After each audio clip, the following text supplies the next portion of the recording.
When Emily, a New Yorker, burst into an electronics store in Manhattan early on Black Friday morning, one laptop's price tag caught her eye right away. Original. $1,499. Limited time discount. $899. She barely hesitated before paying. It wasn't until a week later, when she stumbled upon the same laptop on a regular promotion for just $949, that she suddenly realized she might have fallen for a number trap.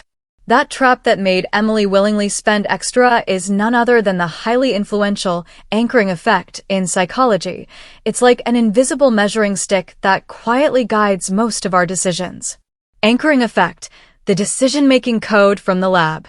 The formal proposal of the anchoring effect came from a classic experiment by Daniel Kahneman, a Nobel Prize-winning economist, and his collaborator Amos Tversky in the 1970s. In the experiment, they asked two groups of participants to estimate the percentage of African countries in the United Nations. But before making their estimates, each group first spun a wheel of fortune to get a random number. One group got numbers mostly above 65, while the other got numbers below 10. The result was surprising. The group with higher random numbers had an average estimate of 45%, the group with lower numbers only 25%, and the actual percentage is around 28%. This experiment revealed a counterintuitive pattern. When making judgments, people overly rely on the first piece of information they encounter, called the anchor. Even if that information is completely irrelevant logically, it locks their decisions within a certain range, just like how an anchor holds a ship in place. Psychologically, the anchoring effect is essentially a result of the brain's cognitive laziness. In Thinking, Fast and Slow, Kahneman proposed that the human brain has two thinking modes. System 1 handles quick, intuitive judgments. It relies on experience and emotions, reacts fast, but is prone to mistakes. System 2 takes charge of rational analysis. It requires a lot of mental effort, so it often stays dormant. When facing unfamiliar or complex decisions, System 1 automatically grabs the easiest to access, anchor, as a reference, and System 2 rarely steps in to correct the anchor's bias. The random numbers from the Wheel of Fortune, for example, had nothing to do with UN membership percentages, but System 1 treated them as the initial measuring stick, leading to estimates that were way off. What's even more interesting is that the anchoring effect goes far beyond random number scenarios. In a later experiment at Boston University, psychologists found that even obviously unreasonable anchors can sway people's judgments. When researchers asked participants, "Did Gandhi die after the age of 140?" Everyone knew that was impossible, but their estimates of Gandhi's actual lifespan were still nearly 10 years higher than those who hadn't heard the anchor. This shows the core of the anchoring effect isn't whether the anchor is reasonable, but whether the anchor takes root first. Once a piece of information enters your brain first, it becomes a hidden framework for your decisions. Consumer world, how the anchoring effect controls your shopping cart. In mature Western consumer markets, the anchoring effect has long been a core tool for businesses, precision marketing. It's everywhere, from pricing strategies to promotion designs. The luxury industry is the extreme user of the anchoring effect. Take the Hermès store on Paris's Champs-Élysées, for example. Its classic Birkin bags have an official price tag of $8,000 to $15,000. That price itself is a high anchor. Even though the store is always out of stock, consumers are willing to buy them on secondhand platforms for $18,000 to $25,000. Why?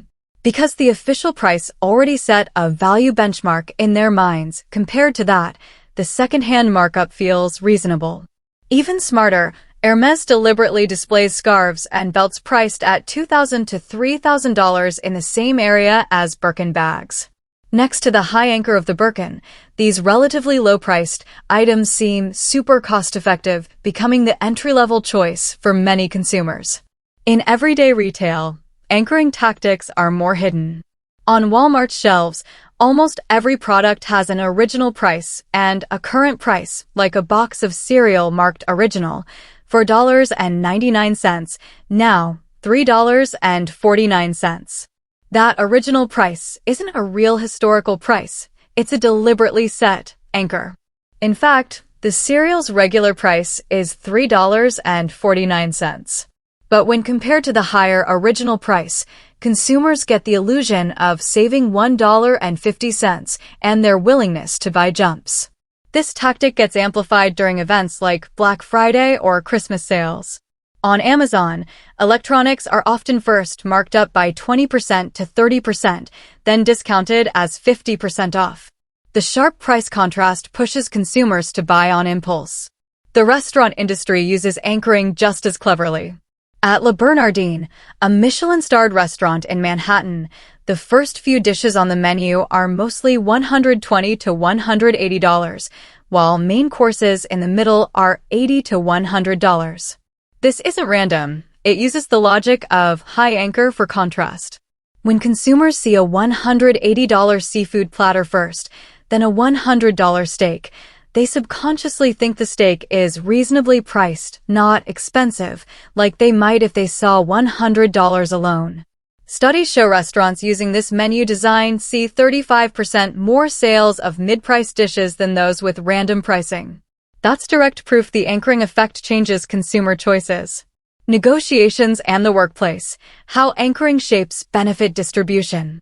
Beyond consumer scenarios, the anchoring effect also plays a key role in situations that involve benefit games like negotiations and the workplace, and can even directly affect how benefits are split in the end. In Western business negotiations, setting the anchor first is a core skill for top negotiators. When Silicon Valley tech companies acquire startups, the buyer usually takes the lead in offering a low anchor price. For example, when Google was acquiring an AI startup, its initial offer was $50 million. Even though the startup expected a $100 million valuation, that low anchor locked the negotiation range firmly between $50 million and $80 million. In the end, they settled at $75 million. The startup seemed to win more benefits, but it still never broke out of the anchor framework the buyer set. Research from Harvard's negotiation project shows that in business negotiations, the side that sets the anchor first usually gets 20% to 30% more benefits than the side that accepts the anchor passively. That's because the anchor directly shapes both sides' expected bottom lines. Real estate negotiations are even more of a battleground for the anchoring effect. When real estate agents in Los Angeles help landlords set prices, they never ask the landlord's expected price directly. Instead, they first show 3 to 4 transaction cases of similar units, including 1 or 2 high-priced ones as anchors. For a house with an actual market value of $1.5 million, the agent might show the landlord a $1.7 million sale in the same neighborhood, then adjust for differences in renovation or location to set the listing price at $1.6 million. When buyers see that $1.6 million listing, they'll negotiate down from that anchor, and the final sale price is usually around $1.55 million, way higher than the landlord's original possible bottom line of $1.45 million. This anchor guidance tactic lets LA agents get an average 8% higher transaction premium than those who don't use anchors. The anchoring effect also determines salary levels in workplace salary negotiations. A survey by Glassdoor, a U.S. career advice site, found that 70% of companies take the lead in proposing a salary range, like $80,000 to $100,000 annually. That range is an anchor interval. Even if a job seeker expects $120,000, it's hard to break out of that range. Why? Because the company's anchor already set a reasonable range in the job seeker's mind, they'll unconsciously negotiate within $80,000 to $100,000 instead of thinking outside the box. On the flip side, if a job seeker can proactively set an anchor like $120,000 to $140,000 annually and back it up with proof of their value, the final salary is often $110,000 to $120,000. This shows that in workplace negotiations, the side that proactively sets the anchor is more likely to gain the upper hand in salary talks.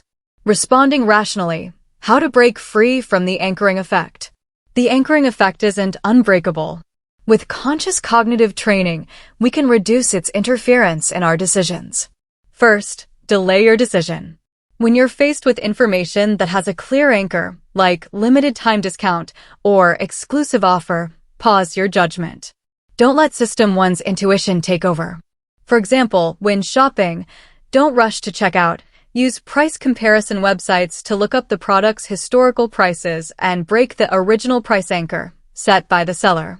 In negotiations, first gather objective info like industry data and market trends to build your own value benchmark.